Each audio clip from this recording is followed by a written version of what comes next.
কই গেল সেই সংসদেতে মমতাজের গান? সংসদে মমতাজের গান এখন আছে? মনির খানের অঞ্জনা চলে যাওয়ার পরে ও যে কটা ক্যাসেট করেছে, একটা ক্যাসেটও বাদ দিয়েছে অঞ্জনার নাম ধরে গান গাতে। সব কটা গেয়েছে না? আসিফ তার প্রিয়াকে হারিয়ে ও প্রিয়া তুমি কোথায় গেয়েছে না গায় নাই? আবেদা জবেদা সবেদা যে যারে হারাইছে তার নাম ধরে গান গাইছে। মমতাজ আপারে এত সম্মান দিল, সে তার প্রিয় মানুষ হারাইতে রিক্সাওয়ালার কাছে যে বলল, ওরে ও রিক্সাওয়ালা তুই ধীরে ধীরে চালা, তোর সাথে বলবো আমার মনে কত জ্বালা। রিক্সাওয়ালার কাছে বলবে ওর প্রেমিক চলি গেছে। অথচ যেই নেত্রী ওরে এমপি বানাইলো, ওরে সংসদে উঠাইলো, সংসদে গান গাওয়ার ব্যবস্থা করলো, এই নেত্রী চলে যাওয়ার পরে একটা কথাও বলে নাই। ঠিক না বেঠে? ফাইটটা যায়, বুকটা ফাইটটা যায়।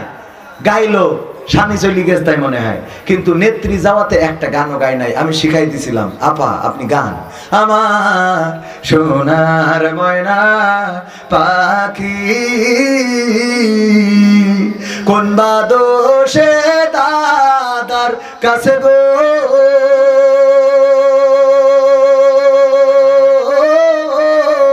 আমরা দেশে কেমনে থাকি রে আমার কলজের ময়না পাখি।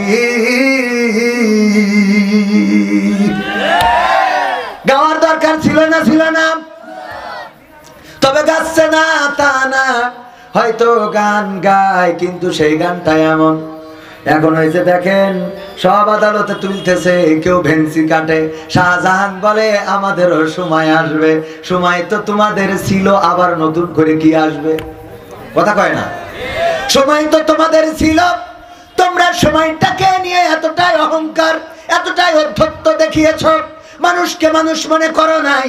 ইসলামী আন্দোলনের নেতা কর্মীদেরকে মামলা দিয়ে ক্ষান্ত হও নাই, তাদেরকে ধরেছো, রিমান্ডে নিয়েছো, নির্যাতন করেছো, জেলে ভরেছো। এমনকি বাংলাদেশে ইসলামী আন্দোলনের নেতৃত্ব শূন্য করার জন্য এক এক করে সব নেতা কর্মীদেরকে ফাঁসির কাস্টে ঝুলিয়েছো। ঠিক না বেঠে? ফাঁসির কাস্টে ঝুলিয়েছে আল্লামা দেলওয়ার হুসাইন সাইদি, যার জন্য এই সাতক্ষীরা কোলারোয়ার মাটির সহদার দুই ভাই শহীদ হয়েছে একই সাথে, আর অসংখ্য মানুষ শহীদ হয়েছে। ওগো আমার ভাইয়েরা, এই কোরআনের পাখি আল্লামা দেলওয়ার হুসাইন সাইদিকে তারা কারাগারে রেখেই ক্ষান্ত হয় নাই, বরং এই মানুষটাকে ইনজেকশন পুশ করে এই পৃথিবী থেকে বিদায় করে দিয়েছে। বলেন ঠিক কিনা?